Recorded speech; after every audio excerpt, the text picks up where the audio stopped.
ഒരു സുപ്രഭാതത്തിൽ മതത്തിന്റെ പേരിൽ കേവലം ഒരു സിനിമയെ ചൂണ്ടിക്കാട്ടി നാനാഭാഗത്തു നിന്നും വിമർശനങ്ങൾ ഉയരുന്നു. പേരിലെ ഹിന്ദുത്വവും ചിത്രത്തിലെ ചില പരാമർശങ്ങളും രംഗങ്ങളും ഒരു വിഭാഗം ആളുകളെ പ്രകോപിപ്പിക്കുന്നു. സമ്മർദ്ദങ്ങൾക്ക് പിന്നാലെ OTTയിൽ നിന്ന് പോലും ചിത്രം നീക്കം ചെയ്യുന്നു. നാനാത്വത്തിൽ ഏകത്വം എന്ന വാക്കുയർത്തിപ്പിടിക്കുന്ന നമ്മുടെ ഇന്ത്യയിൽ കഴിഞ്ഞ ദിവസങ്ങളിലായി നടക്കുന്ന ചില സംഭവവികാസങ്ങളാണ് ഇതൊക്കെ. ഏറ്റവും ഒടുവിൽ സംഭവിച്ചതാണ് അതിലും വലിയ കോമഡി.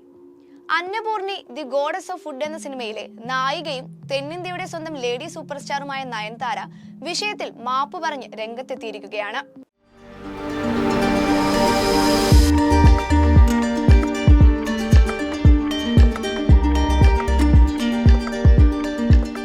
സോഷ്യൽ മീഡിയ അക്കൗണ്ടുകളിൽ ജയ് ശ്രീറാം എന്ന ടൈറ്റിൽ നൽകിയ പോസ്റ്റിലൂടെയാണ് നയൻതാര ആരാധകരെ അത്ഭുതപ്പെടുത്തിക്കൊണ്ട് മാപ്പ് പറഞ്ഞിരിക്കുന്നത്. എല്ലാ മതങ്ങളിലും വിശ്വസിക്കുന്ന തന്റെ പ്രവൃത്തി ബോധപൂർവമല്ലെന്നും ആരുടെയും വികാരങ്ങളെ വ്രണപ്പെടുത്താൻ ഉദ്ദേശിച്ചിട്ടില്ലെന്നും സിനിമയിലൂടെ പോസിറ്റീവ് സന്ദേശം നൽകാനാണ് ശ്രമിച്ചതെന്നുമാണ് നയൻതാര സോഷ്യൽ മീഡിയയിൽ പങ്കുവച്ച പോസ്റ്റിൽ പറയുന്നത്. ഒപ്പം സെൻസർ ബോർഡ് സർട്ടിഫിക്കറ്റ് ഉള്ള ചിത്രം OTTയിലെത്തുമ്പോൾ വിവാദമാകുമെന്ന് കരുതിയില്ലെന്നുമാണ് നയൻതാര പറയുന്നത്. പോസ്റ്റ് പുറത്തെത്തിയതിന് പിന്നാലെ ആരാധകരുൾപ്പെടെ അത്ഭുതപ്പെട്ടുപോയി.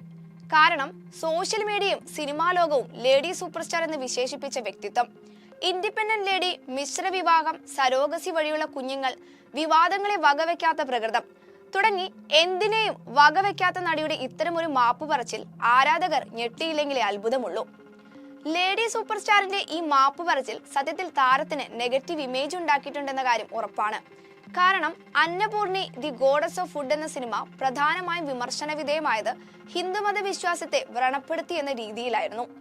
ഒരു ക്ഷേത്ര പൂജാരിയുടെ മകളായ അന്നപൂർണി ഹിജാബ് ധരിച്ച് നിസ്കരിക്കുന്നതും ബിരിയാണി വെക്കുന്നതും നായകനായെത്തിയ ജയ് ശ്രീരാമൻ മാംസബുക്കായിരുന്നു എന്ന് പറയുന്നതും അതുപോലെ ബ്രാഹ്മണ പെൺകുട്ടി മുസ്ലിമിനെ പ്രേമിക്കുന്നതുമെല്ലാം ചൂണ്ടിക്കാട്ടിയാണ് വിമർശനങ്ങളും പരാതികളും ഉയർന്നു വന്നത്. കാലം ഇത്ര പുരോഗമിച്ചിട്ടും ഇപ്പോഴും മതത്തിന്റെ പേരിൽ വിനോദത്തിന് വേണ്ടി മാത്രം നിർമ്മിക്കുന്ന ഒരു സിനിമയെ വിമർശന വിധേയമാക്കുമ്പോൾ നയൻതാരയെ പോലുള്ള ഒരു നടി മാപ്പ് പറഞ്ഞത് വളരെ മോശമായി പോയെന്നാണ് ഭൂരിഭാഗവും പറയുന്നത്.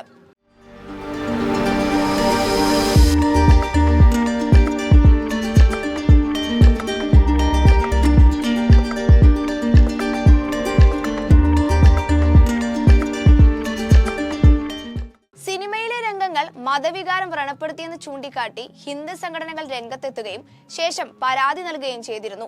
തൊട്ടു പിന്നാലെ നയൻതാരക്കെതിരെയും നെറ്റ്ഫ്ലിക്സ് അധികൃതർക്കെതിരെയും മുംബൈ പോലീസ് കേസെടുത്തിരുന്നു. ശേഷമാണ് അന്നപൂർണി നെറ്റ്ഫ്ലിക്സിൽ നിന്ന് അപ്രതീക്ഷിതമായി നീക്കം ചെയ്തത്.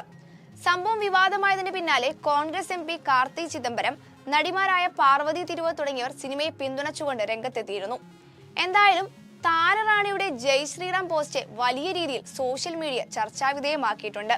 പൊതുവെ വിവാദങ്ങളിലും മറ്റും പ്രതികരിക്കാത്ത നടി ഇക്കാര്യത്തിലും മൗനം പാലിക്കുന്നതായിരുന്നു തമ്മിൽ ഭേദമെന്നാണ് ആരാധകർ ഉൾപ്പെടെ പറയുന്നത്. Entertainment desk, movie world media.